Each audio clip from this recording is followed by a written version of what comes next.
thinking about the costs. Now, usually when we think of the word cost, we think of the list price. Well, what is the list price of this item? But the cost is not just the price.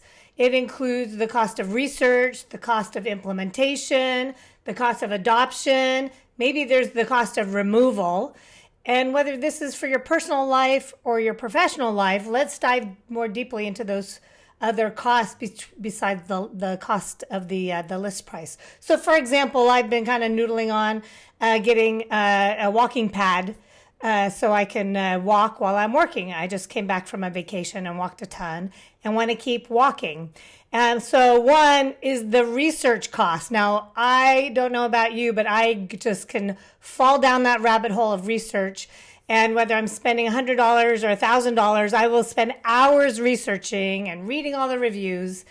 And when you think about it, there's a cost to my time. And let's just say my professional time is worth $100 an hour, and I spend 5 or 10 hours researching something that's going to cost me $100 or $200.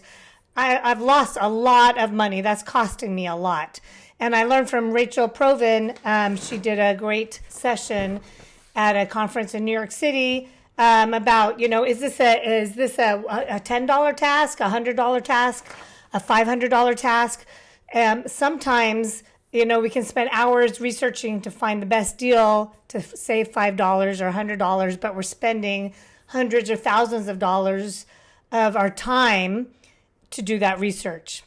And I learned about that from Ashley Willens in the book Time Smart. The other thing is the cost of implementing the product. Now, maybe I get this walking pad, so then I need to implement it into my office, and that might not cost me that, it's probably light enough that I can lift, but maybe I need to hire somebody or I need to rearrange my office. There's cost there. And there's the cost of adopting the product. So, I might have the idea, oh my God, I'm going to walk every day.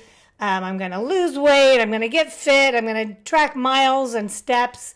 But if I don't actually use the product, if I don't fit it into my workflow of my day, if I don't use it and it just sits there, kind of like that gym membership that everyone will be getting at the beginning of the year.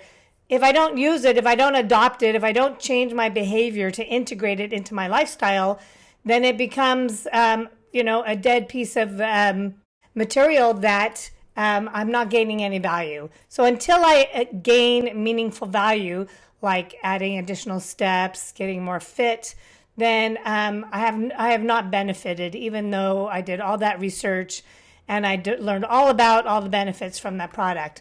And then there might be the cost, if I'm not using it, of removing it. Maybe I have to pay for waste removal because it's a big piece of hardware. So it's the same with your solution. Not only do your buyers do their research, your teams are also filling out RFPs. There's a lot of cost on your end. There's a cost on the buyer's end. A lot of promises are made and people are excited, but it can be a lot of waste of time and money unless real change happens. One, unless the implementation happens quickly and successfully, and two, is meaningful value delivered. Is it not just a login, but is there user adoption?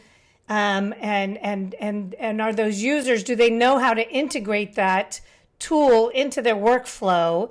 You might have to show them that, not just how to log in and navigate, but how do they integrate it? It might be the best tool around, might be the best in the landscape, but unless they know how to use it and integrate it and kind of make it a part of their daily lives, they're not going to obtain meaningful value, and then they'll likely churn, and they might incur additional costs with tearing out a solution. So to dive deeper, read the book Time Smart, How to Reclaim Your Time and Live a Happier Life by Ashley Willens. And also check out my article I wrote, From Information to Transformation, and let me know how I can help you.